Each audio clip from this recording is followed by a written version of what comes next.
Hello and welcome to another special episode of Battle Cry, the only show on Indian television that gets you up close with India's weapons, warfighters, and how this country defends itself. After the last two episodes, viewer, by popular demand, we've been asked to keep our focus set on Indian aviation. And the Prime Minister, by attending the Def Expo show, has actually set the tone and gave us an idea for today's episode. Take a look. Rudimentary trainer to the most advanced combat jet.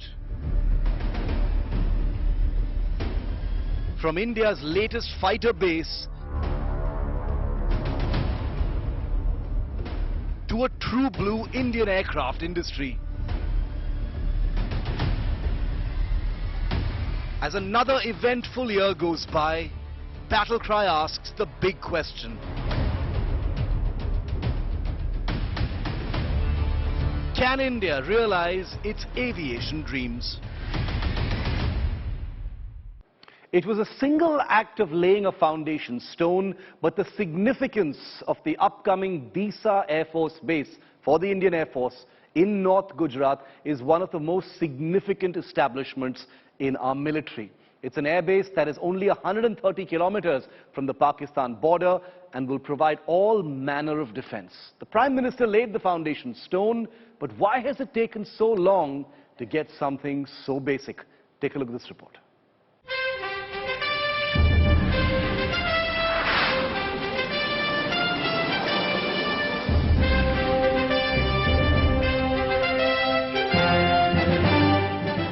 For the Indian Air Force, it's a dream that's been brought back from the dead. After 22 years on the back burner, work has finally begun on the Indian Air Force's most awaited aircraft base. Situated 130 kilometers from the Pakistan border in North Gujarat, welcome to Disa.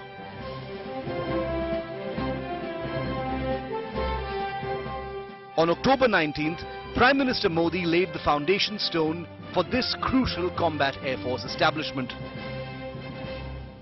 डीसा अंतर्राष्ट्रीय सीमा से केवल 130 kilometre दूर है।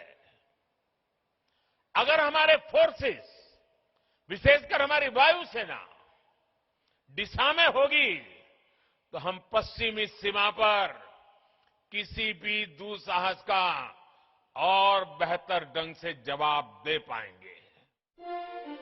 The Disa Air Base will deploy frontline fighter aircraft capable of rapid interception of air threats from Pakistan's southern bases.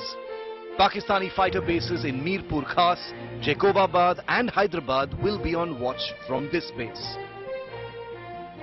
And fighters at this base will provide air defense for Gujarat's trillion-dollar industrial corridor, including those owned by India's biggest private and public sector companies.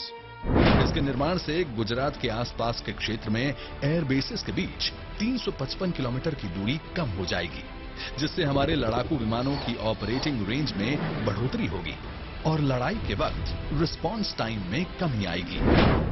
Interestingly, land for the Disa Air Base was sanctioned over 2 decades ago under the Vajpayee government. So why didn't the air base become a reality all this while?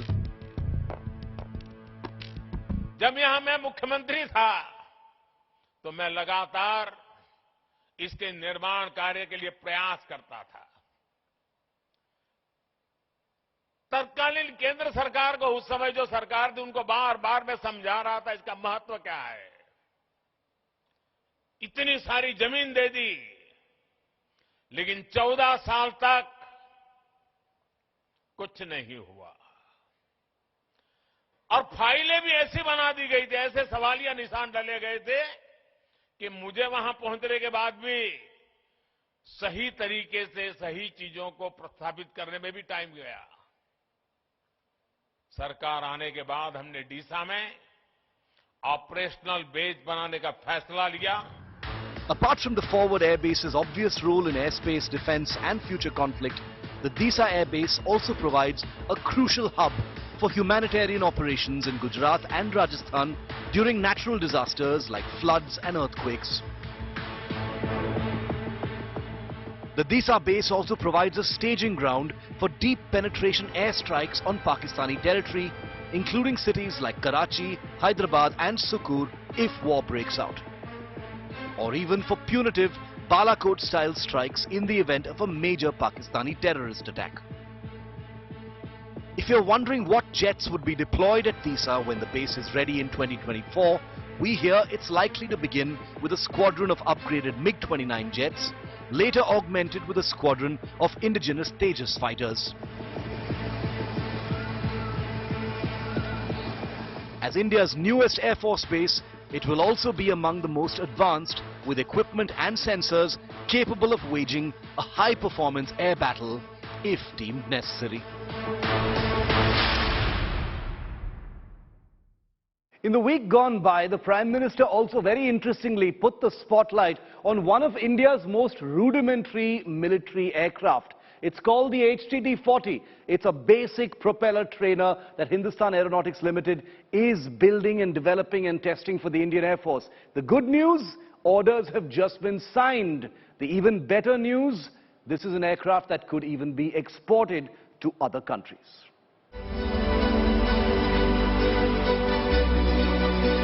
India's most rudimentary but crucial military aircraft, being felicitated by Prime Minister Narendra Modi in Gandhinagar on October the 19th. And in doing so, providing momentum to a very significant member of India's aviation family. An Indian aircraft designed and built by Indian engineers for trainee Indian Air Force pilots.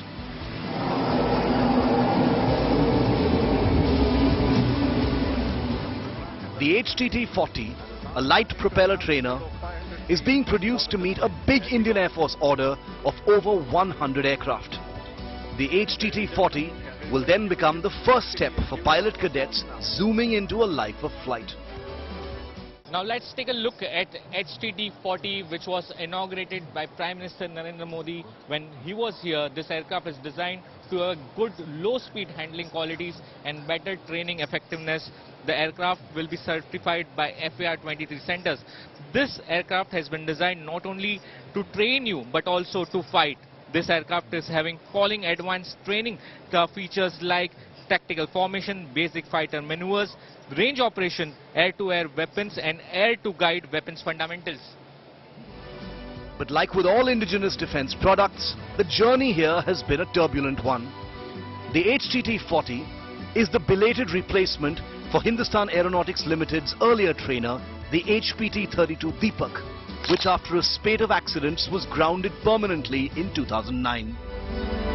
With no alternative available, a desperate Indian Air Force was forced to look abroad for a solution, finally signing up for 75 Swiss Pilatus PC-7 basic trainer aircraft in 2012.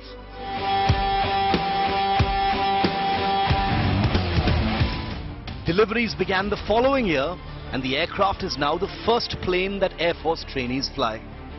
While the Indian Air Force had planned to purchase more of these Swiss planes, a CBI probe into corruption allegations put an end to that, with the Swiss manufacturer being blacklisted in 2019 from doing any further business with India.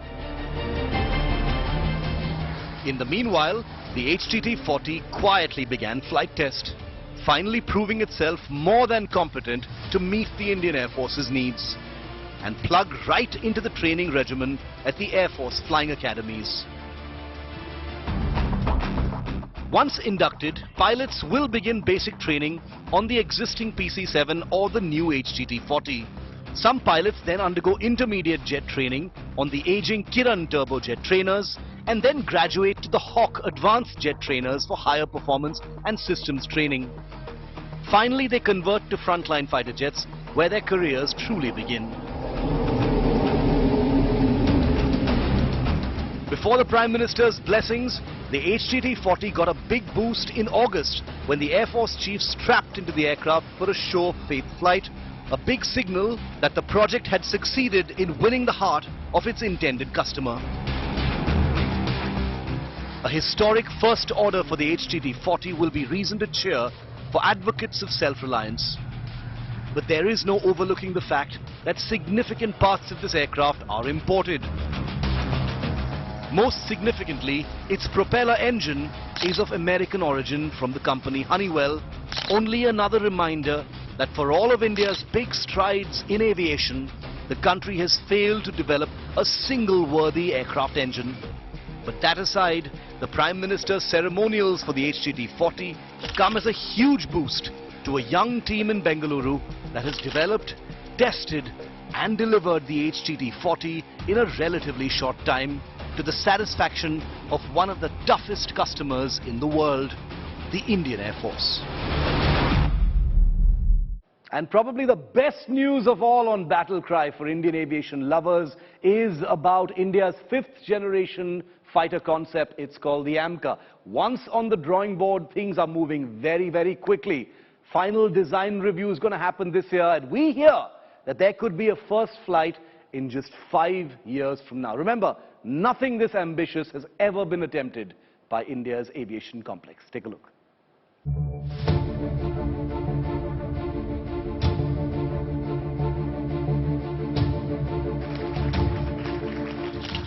From the most rudimentary military aircraft to the most complex, advanced Indian fighter concept ever, India's combat aviation momentum is about to enter a critical stretch. And no aircraft better represents India's ambitious reach than the AMCA.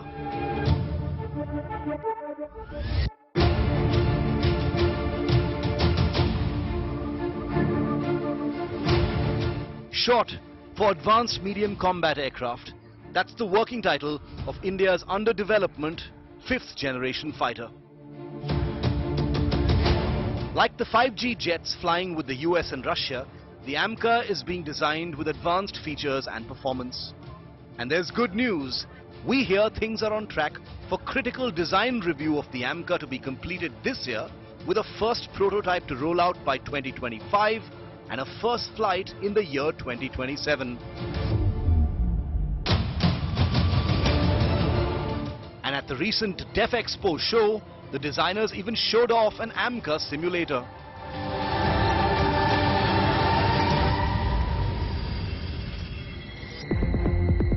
Now let's tell you more about the AMCA. The aircraft is being designed with all the 5th generation trappings, including stealth, advanced sensors and avionics, smart internally held weapons, and super cruise, the ability to fly faster than sound without engaging fuel-hungry engine afterburners. In terms of performance and features, the AMCA echoes some of the most advanced fighters flying today.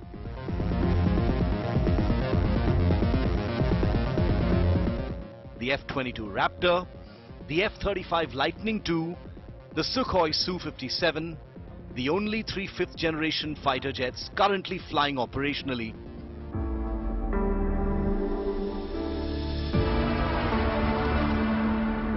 If you're wondering whether China has a 5th generation fighter, theoretically yes. The J-20 is said to flaunt 5th generation features, but with very little known about these aircraft, experts continue to question whether it's truly a stealth aircraft. But that doesn't mean the Indian Air Force doesn't have catching up to do. The leadership has put its full weight now behind the AMCA program. Mindful of time and cost overruns, the government has also decided to execute the AMCA program as India's first ever public-private partnership for an advanced defense program, with India's HAL and DRDO to shortly form a joint venture with a private sector giant that is to be chosen shortly. If today is the age of the LCA Tejas, the Su-30 MKI, the Mirage, the MiG-29 and the Rafale, tomorrow must belong to India's AMCA. And the other very, very promising aircraft project in India, not for the Air Force but for the Indian Navy, is called the TED-BF. We've told you about it here before on Battle Cry, but the amount of interest in this project and the many intricacies involved are truly fascinating. Here is that story again.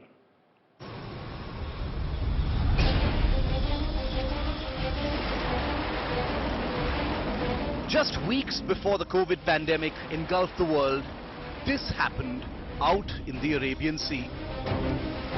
A sequence bursting with significance. An indigenous naval light combat aircraft landing for the first time on an Indian Navy aircraft carrier.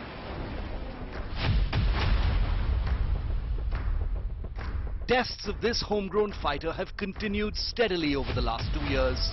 But there's a problem. This fighter doesn't meet the Indian Navy's performance requirements.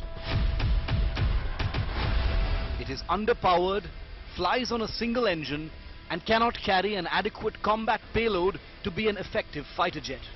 As a result, the Naval LCA will never have a frontline role in the Indian Navy's carrier-based fleet. But that doesn't mean it won't be leading to bigger and better things. Enter a new project called TED-BF. That's short for twin-engine deck-based fighter. The TED-BF, now under development by India's aviation complex, will be crafted taking the many valuable lessons of the Naval LCA program. With more powerful twin engines, the TED-BF will be a higher performance aircraft in every respect. Most importantly, unlike the Naval LCA, which was a navalized version of a fighter primarily designed as an Air Force jet, the TED-BF is being designed from the ground up as a carrier-based fighter for naval use.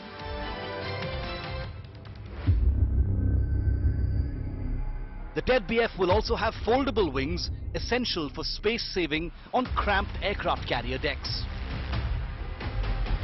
The jet will also have more modern sensors, electronics and weapons with a focus on indigenous systems. For those wondering about the economic sense in building a jet for the Indian Navy, which will likely use such aircraft in smaller numbers, converting the TED-BF into a shore-based fighter jet will be a far simpler proposition than the other way round. But the program will need to take one step at a time. As the Indian Navy moves forward to choose a foreign fighter to fill its immediate needs, the TED-BF will be racing against time to be ready for its customer no later than the end of this decade. The good news is work has already begun. If things stay on track, a first flight of the TED-BF could take place within the next 5 years. And if the TED-BF hits all its timeline targets, for the Indian Navy's aircraft needs, the sky could be the proverbial limit. Thanks for watching this special episode of Battle Cry. We will always bring you stories of India's defense requirements and how they are being met from right here in India. Wishing all of our viewers in India and across the world a very happy Diwali.